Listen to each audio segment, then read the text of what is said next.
여러분 안녕하세요. 생강남 ETF입니다. 국내 시장은 어제까지는 휴장이었기 때문에 미국의 시장만 간밤에 열렸었는데요.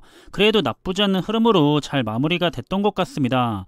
중국의 호재로 인해서 차이나 전기차 ETF도 크게 올라가고 있는데요. 그럼 이번에도 시장의 주요 흐름과 이슈들에 대해서 한번 관련된 내용을 살펴보겠습니다. 간밤에 마무리가 됐던 미국의 증시는 다시 상승세로 돌아섰는데요. 중국의 경제활동 재개로 인해서 전 세계 공급망 압박이 완화가 될 거라는 기대가 시장에 긍정적으로 작용을 했습니다. 따라서 현지 시간으로 6일 다우지수는 0.05% 소폭 상승을 했고요. S&P 500 지수도 0.31%가 상승을 한 모습이고, 그리고 기술주 중심의 나스닥 지수는 역시 0.4%가 상승을 하면서 이렇게 미국을 대표하는 3대 지수는 다시 상승세를 보이면서 장을 마무리했습니다. 따라서 시장의 공포지수로 불리고 있는 변동성 지수 또한 괜찮았던 시장의 흐름과 함께 무난하게 흘러간 것 같은데요. 전일 종가보다는 조금 더 상승을 했지만 현재 수치는 여전히 20과 30을 사이에 두고 있기 때문에 중간에 위치를 하면서 흘러가고 있는 모습이고요. 그래서 시장은 언제든지 다시 위로 올라갈 수도 있는 그런 긴장된 상태를 계속해서 유지하고 있다고 볼 수가 있을 것 같고요. 그럼 우선 대표적인 우량한 기술주 기업들의 흐름을 살펴보면 전반적으로는 그 흐름이 나쁘지 않았는데요. 정규장에서는 9개의 기업이 상승을 했고 4개의 기업이 하락을 했습니다. 그리고 중국 기업인 바이두와 알리바바의 흐름이 좋았던 것 같고요. 그리고 시간의 장에서는 절반씩 올라가거나 내려가려는 혼잡한 흐름이 나타났던 것 같습니다. 하지만 지난 금요일에 하락을 한 데다가 오늘도 상승의 폭이 크지는 않기 때문에 오늘 국내장에서 관련된 두 가지 ETF는 모두 하락하는 흐름을 보일 것으로 예상이 되고 있고요. 그리고 우리 투자자들이 역시나 많이 투자를 하고 있는 대표적인 투자 분야들은 의외로 대부분이 좋은 상승세를 가져갔던 것 같습니다. 그리고 역시나 시간의 장에서도 더 상승하려고 하는 움직임들이 다들 강하게 나타났는데요. 하지만 아쉽게도 오늘 국내장에서는 그 흐름들이 좋지는 못한 것 같고요. 그리고 4차 산업과 관련해서 가장 기대가 되고 있는 대표적인 기술주 산업 분야의 ETF들은 전반적으로 좋은 흐름을 가져간 모습이고요. 시간의 장에서는 혼잡한 흐름들이 나타나기는 했지만 그래도 더 상승하려는 움직임들이 조금은 더 강하게 나타난 것 같습니다. 그렇다면 시장을 대표하고 있는 S&P 500 지수의 흐름을 한번 살펴보자면 다시 올라왔던 4100선의 지지선 위를 아직까지는 잘 유지하고 있는 모습이고요. 그리고 이왕이면 앞으로도 현재 4100선을 바닥으로 해서 그 위에서 주가가 흘러가는 게 가장 마음이 편하겠지만 그래도 전체적으로는 최악의 바닥 지지선이라고 생각을 하고 있는 3600선을 벗어나게 되는 경우가 발생을 하지는 않았으면 좋겠다는 생각이고요. 여기서 너무 급격하게 올라가거나 또는 급격하게 하락하거나 하지 말고 무리하지 않는 선에서 시장이 잘 흘러가기를 기대해보고 있습니다. 그리고 오늘 증시를 상승시켜버린 주요 원인인 중국인데요. 중국이 정책의 방향을 빠르게 선회하면서 경기 부양 쪽으로 방향을 잡고 있습니다.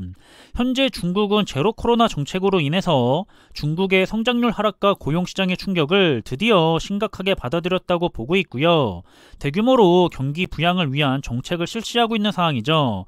따라서 중국의 경기가 2분기를 저점으로 해서 반등에 성공을 하게 된다면 중국 정책의 영향을 크게 받는 부동산이나 건자재, 인프라, 그리고 투자자분들이 가장 신경을 쓰고 있을 분야죠. 전기차나 2차전지 산업이 중국의 상승을 견인해 나갈 것으로 시장은 전망을 하고 있습니다. 그래서 그런지 오늘 국내장에서도 장중이기는 하지만 차이나 전기차 ETF의 경우에는 5%가 넘게 다시 급등을 하고 있는 모습인데요. 장 마감까지 좋은 흐름을 유지할 수가 있을지 기대가 되고 있고요.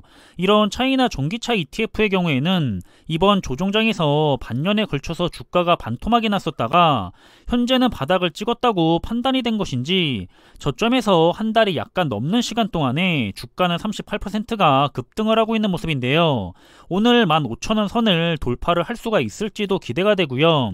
그리고 차이나 전기차 ETF에 투자를 하면서 크게 물리고 계셨던 투자자분들에게는 조금이나마 기운이 나는 액션이 아닐까 생각이 됩니다. 그리고 한 가지 더 좋은 소식이 있다면 미국의 서비스나우 CEO가 과거의 큰 위기에 비한다면 지금은 비교할 수 없을 만큼 좋은 상황이기 때문에 미국의 경제는 침체로 가지 않을 거라고 언급을 했다는 점이 있는데요. 따라서 그는 최근에 경기 침체에 대한 시장의 리스크에 대해서 위기가 아니라 오히려 기회로 보고 투자를 하는 게 좋다고 언급을 했고요. 디지털 산업과 같은 유망한 업종에 투자를 하라고 하는데, 우리들이 투자를 하고 있는 대부분의 4차 산업과 관련된 투자 종목들은 전부 디지털 산업과 관련이 되어 있죠. 따라서 우리들은 투자에 대한 종목 선정은 이미 잘했기 때문에 남은 것은 인내심을 가지고 꾸준하게 적립식 투자를 하는 것만 남아있는 상태입니다. 그리고 현재 제가 가장 선호를 하고 있는 미국 테크 탑10 ETF에 투자를 하고 있는 이유가 여기서도 나오고 있는데요. 평소라면 S&P 500 ETF에 대한 투자가 최고였을 텐데 지금 우리들은 4차 산업이라는 시대적인 흐름에 들어갔죠. 앞으로는 기술주 기업들에 의해서 세상이 변화해 나갈 거라고 판단을 했기 때문이고요. 그 중에서도 최상위에 위치하고 있는 빅테크 기업들은 안전하면서도 꾸준하게 성과를 잘 낼 거라는 기대가 있기 때문입니다. 30년 뒤에는 S&P 500 지수에서도 상위 30개의 기업들은 전부 디지털 기술과 큰 관련이 있는 기업들이 차지하게 될 거라고 전망을 하고 있죠. 따라서 저는 그런 시대적인 흐름과 함께 탑승을 해서 최상위 기술주 기업들에게 집중적으로 투자를 한다는 것은 앞으로도 최소 10년에서 20년은 좋은 성과를 기대해 볼 수가 있을 것 같다는 판단을 했기 때문이고요. 개별 종목도 좋지만 ETF로 투자를 한다면 리스크가 생겼거나 경쟁에서 뒤처지는 기업들은 자동으로 리밸런싱이 되면서 편출이 되기 때문에 언제나 최상위 기업들에게만 투자가 되니까 항상 마음 편하게 투자를 할 수가 있겠죠. 따라서 이런 미래를 위한 우량한 자산에 대해서 적립식 분할 매수에 장기 투자를 한다는 것은 지금 당장에 높은 성과를 내고 싶어서 투자를 하는 게 아니고요. 꾸준하게 우상향을 하는 좋은 자산이라고 생각을 하기 때문에 복리로 자산을 늘려가기 위해서 투자를 하고 있다고 보시면 됩니다. 그래서 우리에게 필요한 건 다른 게 아니라 시간이라는 거고요. 그렇기 때문에 그 시간을 견뎌낼 수가 있는 인내심이 투자에 있어서 가장 중요하다고 하고 있는 거죠.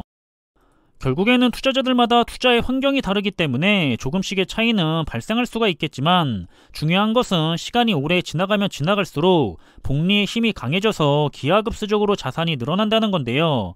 복리는 이처럼 시간이 지나가야 힘을 발휘하기 때문에 최대한 오래 가져가면 가져갈수록 유리하게 작용을 합니다. 처음에는 다소 답답할 수가 있고요. 그래서 이 처음의 답답함을 이겨내지 못해서 중간에 급등 종목이나 레버리지 몰빵 투자에 대해서 유혹에 빠지는 투자자들도 많다는 사실입니다. 우리들은 항상 그런 유혹들을 경계해야겠죠. 저는 결국 저의 자산이 이렇게 15년 뒤쯤에는 박스권 안에 어느 영역에 해당하고 있을 거라고 생각을 하면서 열심히 투자를 하고 있습니다. 그리고 불필요한 소비를 줄이면서 더 열심히 투자를 했더니 아직 2년도 안 됐는데 전체 금융자산은 벌써 수익률 10%의 5년의 자산을 뛰어넘은 상황인데요. 정말 필요한 소비만 하고 불필요한 소비를 줄이기도 했고요. 삼성전자 우선주와 같은 경우에는 배당금을 재투자했기 때문에 그런 것도 있겠지만 확실히 좋은 자산을 한 주 한 주 모아가다 보니까 예상한 것보다는 자산이 빠르게 불어나는 느낌을 받고 있는 중입니다. 따라서 저도 올해는 다시 한번 쉽지 않은 시장을 여러분들과 함께 지나가고 있다는 생각을 하는데요. 올해는 정말로 욕심을 버리고 난 다음에 그저 다음 상승장을 위해서 꾸준하게 좋은 자산의 수량을 모아나가는 한 해라고 생각을 하는 게 좋을 것 같고요. 그럼 항상 스스로가 직접 선택을 한 좋은 투자 종목을 믿으면서 좋은 투자를 이어나가시기를 바라겠고요. 저는 이번에 준비한 내용은 여기서 마무리하겠습니다. 항상 준비한 내용들이 여러분들과 함께 투자하는 데 있어서 많은 참고가 될 수 있는 그런 좋은 영상이 되기를 바라고 있고요. 심리적으로도 그리고 좋은 정보로도 도움이 되었으면 좋겠습니다. 그럼 영상이 도움이 되셨다면 구독과 좋아요 부탁드리고요. 저는 다음에 더 좋은 정보들로 찾아뵙겠습니다. 감사합니다.